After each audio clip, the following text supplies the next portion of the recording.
I'm gonna wrap this thing up. Couple things. That's what I want you to know about South Southeast Place. All right, bill and Medicare for services not rendered. Patient abandonment, right? So they basically notified they wasn't going to see the person from the whatever on the 26th, all right, of June. Okay. Several times before the 26th of July, many requests for this person to have an actual doctor's appointment were made, specifically with Wendy Williams and also Dr. Hassan, because medication refills needed to be put in. They absolutely ignored and denied access to those appointments. This is clear-cut discrimination and retaliation. Okay. Yeah, so they denied access to care and all of that. And initially was not going to even give him prescriptions, but we had to go out on Twitter and to report them and do everything like that. So the Ohio Medical Board also knows about Dr. Abu Hassan. So basically they have abandoned this patient for no cost. Several questions were asked, like, please outline the rationale for this. This is very abrupt notice of discharge. For what reason? Like, all of a sudden, the Dr. Abu had just called, trying to schedule an appointment like 2 days prior before Wendy Williams sent a letter saying that we're going to discharge him. So why? The only reason why is because they've been turned in. They keep being put on task with what's going on, and they don't want anybody that knows their wrongdoings. Right, they're still there, and the kids putting them on task, and I can tell it because they want to keep on abusing everybody. Okay, that's what it is. So he really should still be a patient, and they really should be forced to continue to do his care and do it with quality, and not discriminate, not retaliate, not revoke his rights. Right, because that's what they should be doing. They should be promoting health and wellness, reducing risk of complication, linking him to community and supportive resources and things like that to optimize his health and outcomes. They're not doing that. Okay, they're saying that we can no longer effectively treat him. Well, you never effectively treated him. He doesn't need, all he needs from you is the medications and the appointment, right? That's the complication. That's what got you turned in, is because you never effectively treated him. Okay. And nobody's stepping in, nobody's doing anything. All right. It's not right. It's not okay. I'm never going to stop talking about it ever. Right. And so then also let me tell you what Wendy Williams just did the other day. Wendy Williams has already sent an email prior to me about some shit that don't have nothing to do with me. It has been asked, excuse me, I'm not understanding why I'm receiving this email. Okay. And she said, oh, that wasn't for you, that was for another person. Okay. Well, she didn't learn her lesson, did she? She sent another email out that actually has the patient's name. It's a patient's first and last name, and it actually details, she's asking someone named Rich Gilmore about a particular patient. And some issue. All right. She's sending it to me. I don't know why. Okay. I'm really just a lay person. I'm not on their interdisciplinary team or nothing like that. I should not have any information. She could have sent it to you just as easily as she sent it to me. You have no business having any information about this person whatsoever that's participating as a patient in a mental health facility. All right. First of all, mental health has a stigma associated with it.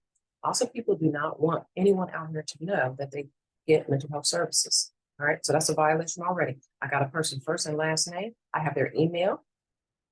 It's at Gmail, so it's personal email. It's that person's name. Where they outreached info@southeast.inc.com, and they was asking something. And we need to send it to just some average person out here, lay person in the universe, which would have been me.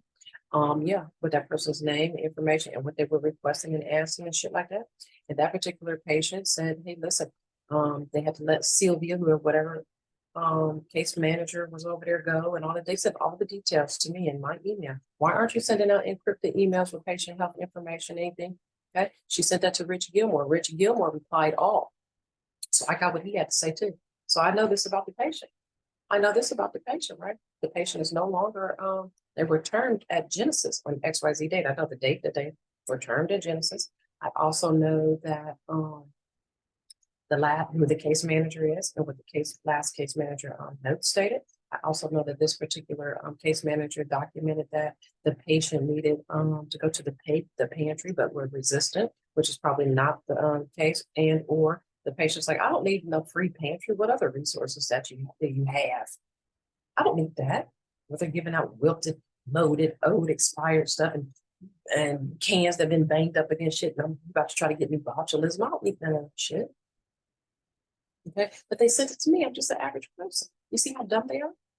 Any chief operating officer that does that gets fired. Okay, That is a violation of that patient's rights. Okay. I have a copy of what was in their record, right? Their medical record, even though it's not specific to their medical condition and the details and the diagnosis and things like that, it could have been. It could have been. All right. And what's important is when you're talking about mental health, that's very, very sensitive. And more often than not, you're never ever to let anybody on the outside know anything about someone in mental health. No one out here needs to know that maybe this person would not appreciate knowing that I know that she participates in outpatient mental health services. Maybe this patient would not appreciate knowing that someone, just an average person out here, knows that she's treated at Southeast for her anxiety. It's in there. Would you appreciate that? This just happened. Wendy Williams, Chief Operating Officer at Southeast Mental Health, 16 West Longstreet. She sent me that July 25th at 9:43 a.m. And I sent the message back, like, excuse me, there's no cause for me to have this. Here once again is further demonstration of your actions that are placing patients at risk. All right. And I let Rich Gilmore know as well. Okay. I know this isn't your fault. You received this, you reply all, however, please ensure if you're receiving any type of email from Wendy Williams, Chief Operating Officer, please make certain that you are checking the extensions on the recipients, because that particular, this has come to me. All right. And I should not be privy to this information with respect to your patient. But what I will tell you is that I did not receive that email by coincidence, people. I am here to serve in a particular role, that is to serve the population of people that continue to get abused out here.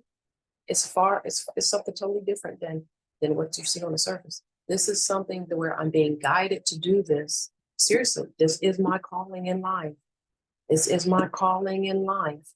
And your time is up, wrongdoer. And I mean it. And it's even more evident now that just happened at the very point that these people keep trying to retaliate against this man who merely advocated for his rights, and they abandoned him as a patient.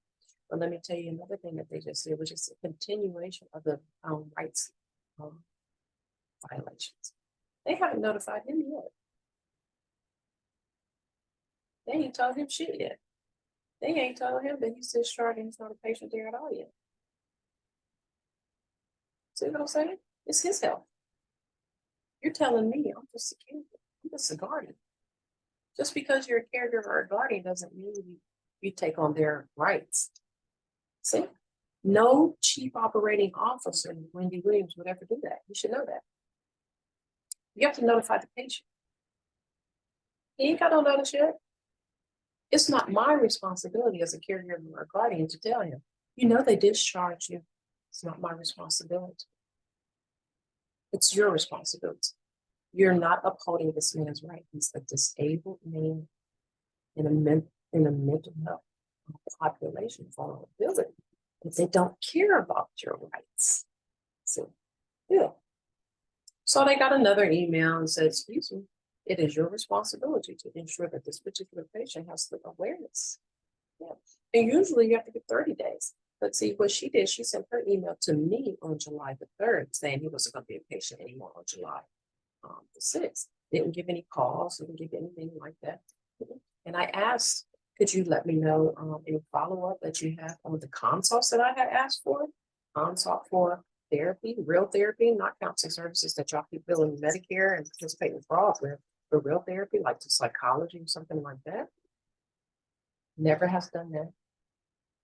They've been asked this several times for consults. We never gave a consult to a neurologist, because there may actually be some alternate etiology behind some of the neurological changes in behaviors and things like that with this particular person. Dr. Hassan's ever done that. Also, can you update me on when you uploaded this individual to the National Gun Control Database? The Columbus police officer had actually gave the recommendation one day when we had the call, and they came out and things like that to, you know, just kind of check on things. Very, very nice, and give tools and tips so we can collaborate together as team members that might have to intervene all together on a mental health crisis call. That we've had mental health crisis calls so many times before, and I have to call for intervention. They know me. They say, hey, They said, okay, man, we know you really don't want him to go. You want us to just come over there and talk to him and just kind of see, maybe that'll help. I said, yep. And they did. They came over and talked to him, and everything was fine. And, it was nothing aggressive. It was nothing mean. It was nothing nasty. It was all just great. We were just all nice to each other, collaborating. They were nice to him. It was a great situation. Nobody had to go nowhere. And then me and these 3 officers just stood right outside here having conversations, just talking about different things on how we can help each other in this situation, but even telling other stories about other things that they happening in their community. One officer said, you wouldn't believe some of the things that people have done by being that I've had to intervene on, like probably on a call where patients have been on Abilify. Abilify caused him to be an even more angry, mean person. It was the medication. So we have a lot of information, and we also are pretty good at mental health crisis intervention, and we're actually putting together, in fact, an entire well, it's not a whole curriculum, but it's somewhat of a curriculum, just a quick mental health crisis intervention for just a little snippet, just a 15-minute snippet, educational snippet for some RN to BSN students. We really are doing that. We're working on that now. It's a teaching project, actually. And yeah, there's real learning objectives. There's real student learning outcomes and things like that involved. And yeah, and we hope that these RN to BSN students get a little bit of awareness that, mental health and mental health crisis, there's somewhat of a difference. Mental health intervention is different from mental health crisis intervention. There's a different approach, right? Yeah. So mental health intervention, you got a little bit of time. Plenty of time. Things like that. All right. You need to put some other interventions in place in the meantime and some linkages, and maybe you can intervene and talk to somebody and help them that way, or something like that over a phone, or maybe link them to, a psychiatrist or therapist, or ensure that the PCP gets their medication that maybe they ran out of or something like that. Or maybe you can say, would you be interested in voluntarily going into a mental health facility for a few days and get some help, get some break and relaxation and things like that, and take some things off your mind and get some assistance in there where they can really help you in a therapeutic manner, Over time, crisis, it's no time. It's here, it's now. It's immediate, all right? Boom, boom, boom, boom. Let's get it, let's go. Because why? That person can be a risk to themselves and others. It can be a harm to themselves and others. So therefore, the time is now and the time is critical, right? So lots of times when we talk about crisis, like I get this tip, let me get up off here and talk about do something. We're talking more about crisis situations, as suicidal ideation, homicidal ideations, and or psychosis, delirium, circumstances, situations, right? That put the community and or the individual at risk themselves for hurt, harm, and danger. Okay, so yeah, maybe one day we'll come back and post on YouTube the crisis intervention. We're pretty good at it, and we have a lot of information about it. Not only because we are in nursing practice or whatever, but because we live with it and we deal with it each and every single day. That is why it is absolutely critical for anybody that is a first responder or anything like that, or crisis intervention calls and stuff like that, to absolutely involve the very people who are dealing with it every day, with a person that is in a vulnerable population that has experienced unspecified psychosis, suicidal ideation, homicidal ideations, things like that. Yeah, you all have to come together. You do. So here in Columbus, Ohio, we actually do have a pretty good collaboration as far as this particular person is concerned, right? And it's come a long way, but EMTs and police and things like that, they kind of know the history, they kind of know what's going on. They kind of know to cut the lights and stuff like that if psychosis occurs because there's paranoia involved. Yeah, it's diagnosis of schizophrenia, schizophrenia and stuff like that too. So Yeah, you gotta talk to the community, first responders, everybody get on the same team. So you know what works best and the best approach for your particular situation. So if you're a first responder, EMT or police, just know that you really should take into consideration what family caregivers are saying. They deal with it every day and they're very overwhelmed and stressed and stuff like that. And it's yeah. So they don't need any hothead cops or nothing like that coming around thinking they know it all and shit like that. Yeah. So we only have one instance here in Columbus, Ohio. It was an officer like Officer 3116 who really just needs more education. With respect to crisis intervention. He's not ready to be on those calls. All right. He's not ready. Okay, so don't ever just put on the back burner with a caregiver who's already been through crisis intervention and been through certain situations where people have had to have like medication administered and all this type of stuff, like 3, 4, 5, 6 times prior and hospitalizations, and they already know what mechanisms and approaches have worked in the past, which will be 9 times out of 10 be what works now. You can't be some new person, Officer 3116, presenting to the scene of the shit that, motherfuckers already been there, done that. They're trying to tell people whatever it is, okay? No. So, okay. Usually with people who already had a psychotic break and psychosis and things like that, and they don't believe they have mental illness and they don't want to go and they're going to put up a fight and stuff like that, you always have to have EMT present because they actually do have the medication, emergency medication that can help get control. And there's a whole strategy involved in that as well, whether it's Versed fentanyl or whether it's ketamine, you need a supervisor to authorize or whatever it is, baby. Okay, we know what it is here. We know what it is here. Okay. Yeah. So anyhow, but Wendy Williams asked, she needs fired. Okay. That's what I was really coming on here to tell you. I got off talking about something else, but you got a lot of education, got a lot of information, tools, tips, and shit like that. And just keep on watching, but just keep on watching. We expose wrongdoers. Yes, we do. You can go on Twitter, Nick Dick 444 every day. We expose. All right. Twitter. Nick Dick 444, NIK 444. All right.